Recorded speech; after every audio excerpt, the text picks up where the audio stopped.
Et bonjour Philippe de Harburn, bienvenue. Oui, bienvenue à toi, merci. C'est un plaisir de te retrouver. Moi également. Alors aujourd'hui, je souhaiterais qu'on puisse développer sur la valeur des formes, et notamment sur la valeur donnée par l'esprit et celle rendue par l'âme. Donc voilà, donc le sujet est quand même assez vaste. Donc pour toi, la valeur des formes, comment tu peux le présenter? Comment tu vas pouvoir mettre du relief sur cette valeur des formes dans Alors la déjà, scène? pour commencer, je voudrais expliquer ce que j'appelle des formes. Donc pour moi, une forme, c'est soit, mettons, ça peut être un verre, ça peut être une forme, une voiture, ça peut être une forme, une écriture, ça peut être une forme, euh, utiliser le verbe pour décrire décrire quelque chose, ben, c'est utiliser le mot pour décrire des formes, pareil. Donc voilà, c'est ça la forme, en fait. Et puis ce qu'il faut comprendre, c'est que dans l'esprit, c'est un monde qui est au-delà des formes et du temps. Ça veut dire que à partir du monde dans le monde de l'esprit, il n'existe aucune forme. Donc c'est à partir du sous-plan de l'esprit que les formes commencent à prendre que les formes commencent à prendre forme. C'est-à-dire que les atomes commencent à devenir de plus en plus solides pour donner des images ou du matériel, etc. Plus on descend, plus ça devient solide en fait. Et puis dans le monde de l'âme, c'est à partir de là justement que les formes commencent à prendre forme. Donc, admettons, ce que je vais donner comme exemple, c'est que quand l'âme descend du plan de l'esprit pour entrer dans le plan astral, dans le monde de la forme, là elle rentre dans un monde d'illusion, on va dire. Parce que l'âme, elle oublie sa mémoire d'origine quand elle descend dans le plan astral, et puis là, elle s'identifie justement aux formes. C'est-à-dire que quand elle s'incarne dans un corps physique, elle croit que la forme du corps physique, c'est vraiment elle, quoi. Elle s'identifie au corps. Tandis qu'après, quand l'esprit pénètre dans l'ego, et puis qui redonne la mémoire d'origine à l'âme, là, les trois, l'âme, l'esprit et l'ego, réalisent que les formes, c'est pas réel. Parce qu'en fin de compte, l'ego qui est en fusion, en fin de compte, quand il est sorti de son corps matériel pour fusionner, il est entré dans les autres plans. Donc, il a eu connaissance de ce qui se passe dans les plans supérieurs, on va dire. Donc, le monde au-delà de la forme et du temps. Donc, quand on revient dans le corps physique, après, automatiquement, ça redonne l'origine de la non-forme à l'âme. Même si l'âme est encore colorée un peu au début, même quand tu as vécu ça, le temps qu'elle intègre que la forme n'est pas réelle par rapport à ce que ton esprit t'a fait observer, etc. Donc là, au bout d'un moment, elle se rend compte que la valeur des formes, ce n'est plus, ce n'est plus autant réel qu'avant. Donc la puissance de la valeur des formes devient moins puissante. Donc ça devient moins puissant aussi sur l'identification de l'ego à la forme. Ça fait que l'émotion, après, elle devient plus mentale et plus légère, on va dire. Parce que tu prends plus la forme au sérieux, comme avant quand tu étais identifié dans la forme. Et puis quand tu as la conscience de l'esprit, quand tu reviens dans la forme, automatiquement la forme prend une autre couleur, on va dire. Parce que la forme, tu réalises quand tu es dans l'esprit que tout est programmé pour comprendre, pour faire comprendre à l'ego que la forme, c'est une illusion. Donc quand l'ego est illusionné par rapport à l'âme au début, quand l'âme est encore colorée, quand il n'y a pas la fusion, ben la forme devient trop, comment dire ça? L'inverse de sérieux, c'est, Eh ben, légère. ouais, voilà, La forme devient, on va dire, transparente peut-être, je veux légère. dire que, je veux dire que quand l'âme est colorée, si tu veux, la forme devient plus importante, elle donne trop de valeur, en fait. Hmm. C'est ça qui crée l'émotion colorée, en fait. Alors, justement, là, voilà, on va prendre ton apparence physique ou la mienne. Donc là, on est sur de la forme. Et donc, si j'essaie de bien saisir, c'est que, en fait, c'est une énergie qui se transforme par une apparence, mais en fait, c'est simplement une apparence, mais qui va tomber en désuétude et qui va peut-être prendre l'apparence d'une autre forme sur une autre vie, etc. C'est-à-dire que là, c'est que momentané, en fait, moi, je vois ce halo, ben, d'ailleurs, qui est derrière. Tu vois, derrière moi, là, ces aurores boréales, eh bien, vont se conglomérer pour créer une forme, mais après, hop, ça va s'évanouir, ça va s'évaporer. Donc, l'idée, c'est de ne pas s'attacher à cette forme, puisqu'en fait, c'est pas la réalité. La réalité, elle est plutôt ici. Enfin, je sais pas, hein, En est-ce fait, que... c'est que la forme, après, elle devient moins puissante, en fait, parce que tu as intégré que c'est temporaire, la forme. Parce que dans l'esprit, en fait, quand l'esprit cherche à nous faire dévaloriser, justement, c'est pas qu'on n'a plus de valeur de la forme puis qu'on la respecte plus. Parce que la forme, on en a besoin dans la vie, puis si on n'avait pas notre corps, on pourrait pas vivre dans la matière, puis profiter de la matière, puis profiter de l'instant avec le corps astral, de pouvoir ressentir, etc. Parce que quand on est dans l'esprit, il n'y a plus tout ça. Il n'y a plus de ressenti, il n'y a plus de pensée. C'est vide de forme, vide de pensée. Tu es juste là, sans rien, vide. Mhm. Donc quand tu regardes dans ton corps, tu ramènes ça avec toi dans ton corps. En fait. Donc tu peux plus. Ta valeur des formes devient. C'est comme je disais en même temps, c'est comme si que tu joues à un jeu vidéo. Tu joues à un jeu vidéo, t'es pas, tu sais que le petit bonhomme dans le jeu vidéo, c'est pas toi. Ben là, ça fait exactement le même. Ça fait le même style de. Ça fait le même style de valeur sur toi-même après. Ton corps Mhm. devient haut, ça devient moins haut, ça devient pas sérieux comme dans le jeu vidéo. Enfin, euh, Oui, tout à fait. Et c'est éphémère. C'est-à-dire, c'est éphémère, ça prend juste un temps. Donc là, en l'occurrence, c'est bon pour une vie, mais une vie, ça peut durer 10 ans, 20 ans, 90 ans, peu importe, mais il y a pas de temps en fait. Mais mhm. c'est juste un conglomérat d'énergie qui va s'évaporer et devenir autre chose. Je veux dire, c'est évanescent, on va dire.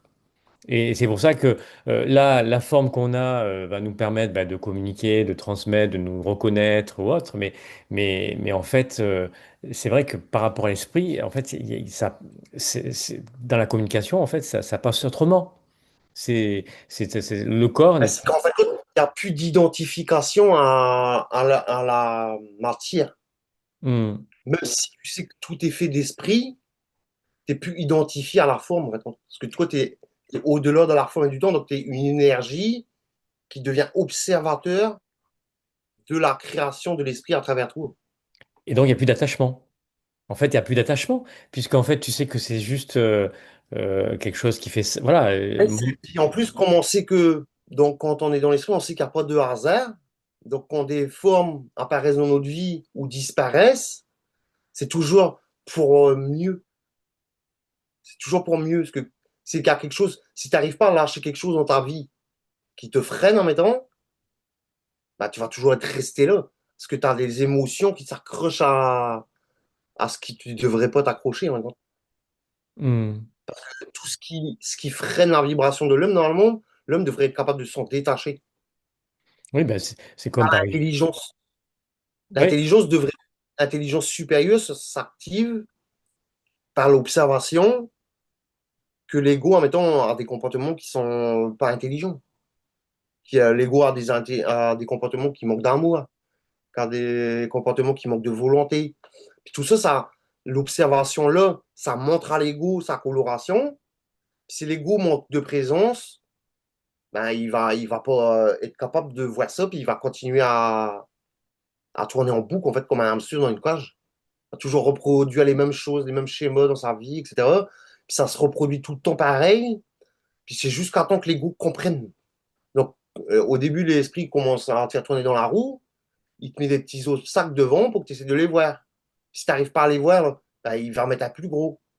Si tu n'arrives pas à les voir, il va remettre encore plus gros. Mais c'est toujours pour réveiller la même chose. En fait. Puis tant qu'on va pas voir le truc qui veut nous faire corriger ou faire prendre conscience, parce que c'est pas vraiment corriger, c'est pour que l'ego devienne plus intelligent, en fait, pour qu'il intègre ses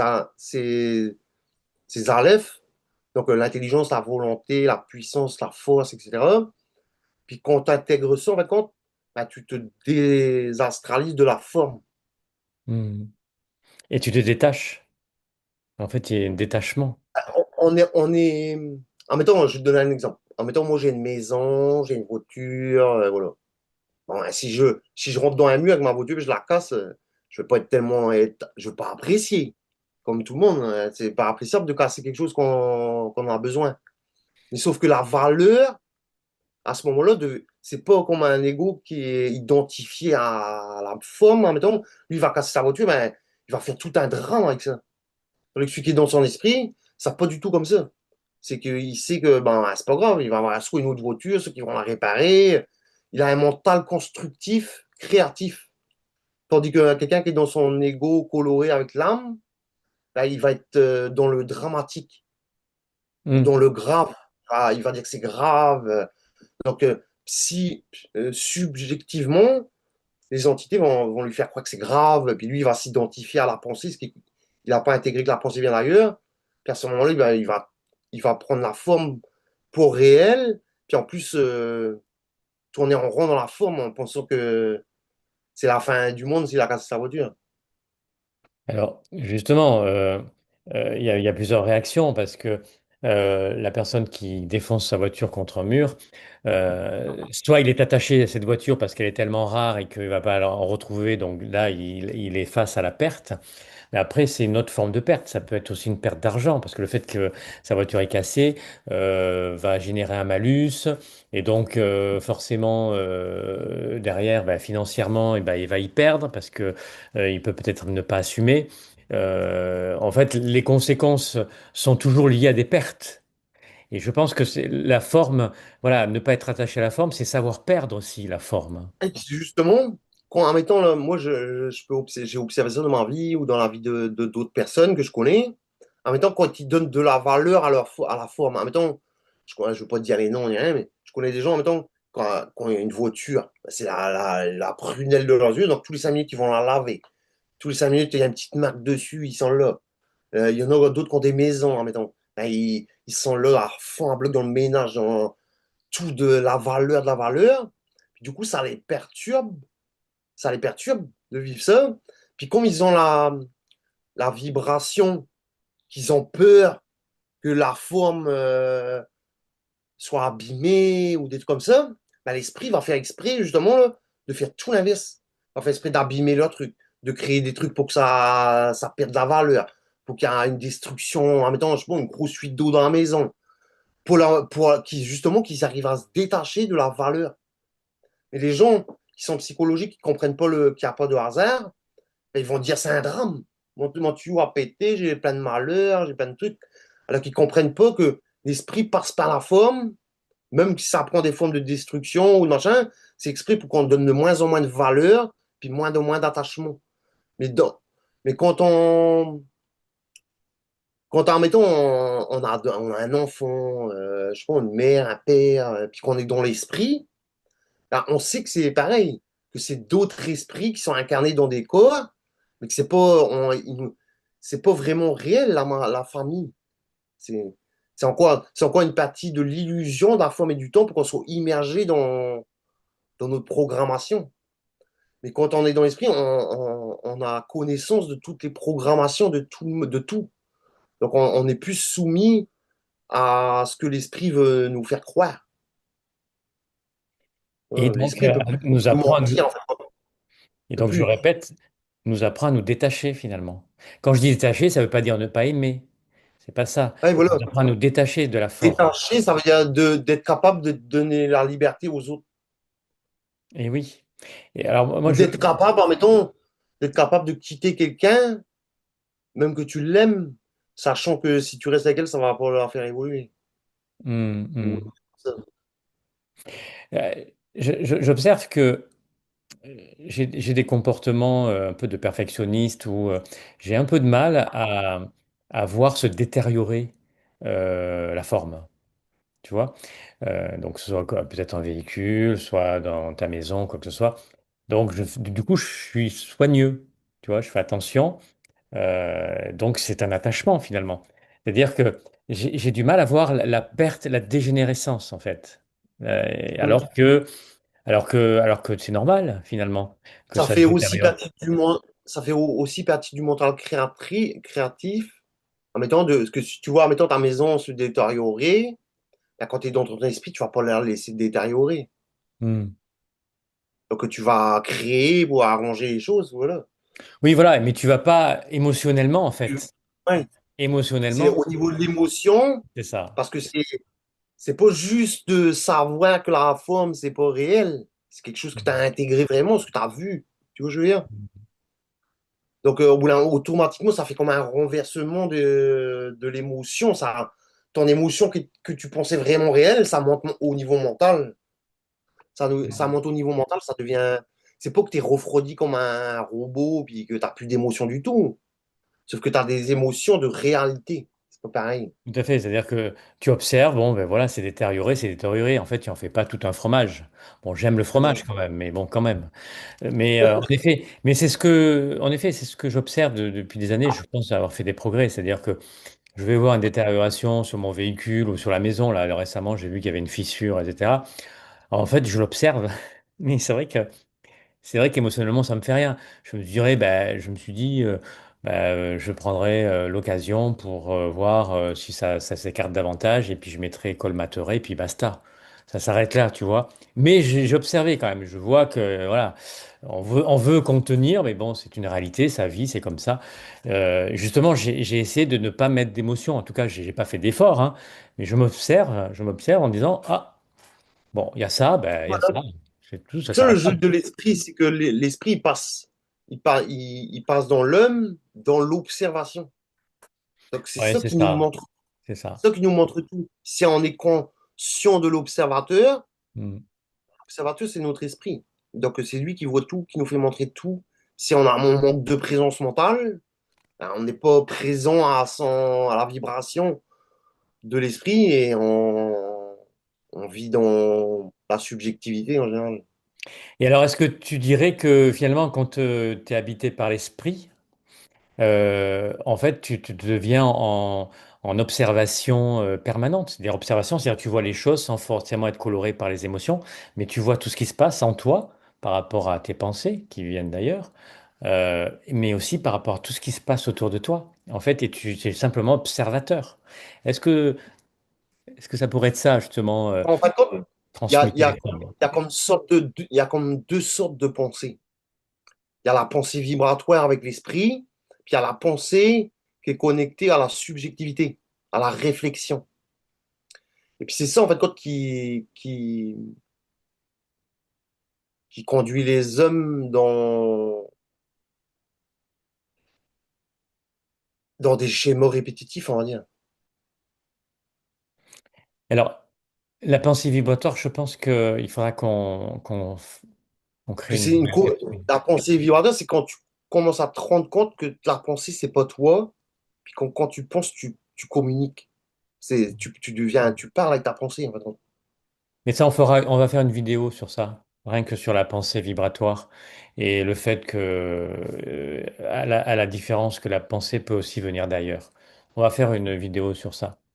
En tout cas, merci de nous avoir éclairé, Philippe, sur la valeur des formes. D'ailleurs, pour moi, c'est plus clair. Alors, bien sûr, j'avais intégré le sujet, mais bon, je pense que pour les personnes qui nous suivent, c'est intéressant que, voilà, que tu aies pu développer sur ce thème. Et je t'en remercie. Et puis, je te donne rendez-vous pour une prochaine capsule, hein, très prochainement. En tout cas, Avec plaisir. merci, merci Philippe, et à très bientôt. Merci à toi. À la prochaine. À la prochaine.